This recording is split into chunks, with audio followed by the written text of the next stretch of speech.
அதே மாதிரி அவருக்கு எங்கள் ஃபேமிலி தான் உலகமே. நாங்கள் 3 பேர் வந்து அவரோட உலகம். எங்களை கேரிங்காக பார்த்துக்கணும். எங்களை வந்து எந்த விஷயத்துலையும் யாரும் எங்களை பார்த்து ஒரு இது சொல்லிடக்கூடாது. அதில் அவர் ரொம்ப தெளிவாக இருப்பார். இந்த சமுதாயத்து முன்னாடி எப்பயுமே நாங்கள் வந்து ஒரு மரியாதையோடு தான் வெளியில் போகணும்னு நினைப்பார். மணிகண்ட பிள்ளைங்க, மணிகண்டனோட ஒய்ஃப் அப்படின்னா அப்படி மேலே தான் இருக்கணும் அப்படிங்கிறதுல அவர் ரொம்ப தெளிவாக அடிக்கடி அவர் சொல்லிக்கிட்டே இருப்பார்.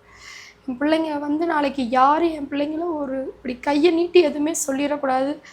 ஒரு சின்ன ட்ரெஸ் எடுக்கணுன்னா கூட பார்த்து பார்த்து தான் எடுத்து கொடுப்பார். சும்மா சாதாரணமாலாம் எடுக்க மாட்டார்.